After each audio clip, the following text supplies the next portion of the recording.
Andrew Perloff here for SI.com. I'm with MMQB's Jenny Vrentas and former Pro Bowler Tony Richardson. New England Patriots, incredible win. I admit, I thought they were out of it. They got the onside kick, came back, got the victory.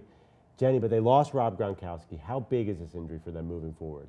Yeah, because you look at some of the margins of victory the Patriots have had this year, and they've been so slim. So if you think about taking Gronkowski out of the lineup, and Tom Brady hasn't had a lot of weapons to work with all season. He's finally sort of getting some guys back. Amendola in more regularly, Gronkowski, and I just feel like this is going to be tough for them to overcome. But then again, you always say that about the Patriots, but I just don't know how much more the offense can sustain.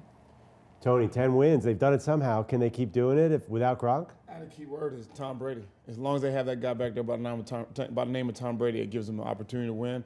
You do see it week in and week out. There's, obviously having Gronk back definitely helped. Now he's out.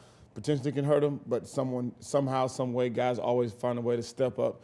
And, as long as Belichick and Brady together, it always gives them a chance. And they just, for whatever reason, they have this buzzard luck, onside kick, pass interference, everything that can possibly happen, it happens. And, I guess that's why they're the Patriots. Now, the hit on Gronkowski, are we seeing more hits down below around the knees because people are going away from the helmets, or was this just bad luck, Jenny? I think, that was the concern, that with the emphasis on, not targeting the head, that players would go low and there would be more lower leg injuries. And I mean, certainly there have been examples. Randall Cobb was out with the fractured leg because of that. Dustin Keller, his ACL in the preseason, we all saw the way his knee bent from a low hit. But we went back and looked. We looked at, there are 50 ACL tears. We looked at a video of 32 of them this season. And the only one that I had seen, obviously Gronkowski's adds to the list, but before his was Keller. So that was one of the 32 that we could find footage for, was from a lower body hit. Obviously the ACL is just one injury. You can get other injuries from a lower body hit. But it sort of shows that it's not necessarily rising the injury rate. I mean, most ACL injuries are non-contact, more than 70%. So,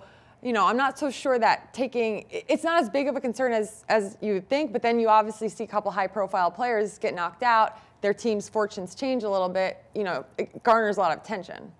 Tony, as a runner, is there anything you can do if a guy's coming at you low? Yeah, I mean, one thing that we were always taught, if you get hit low, that's mean because you're running too high. But I just think now, and to kind of add on to Jenny's point, when guys are saying, okay, now I'm going to get fined a lot if I hit a guy above the shoulders, and now I'm going to start knifing that guy's knees, and you think that would kind of contribute to, guys tearing their ACLs. But there's really not too much you can do because, there's just certain situations where, you can only get so low. All right, for Jenny Vrentas and Tony Richardson, I'm Andrew Perloff for SI.com.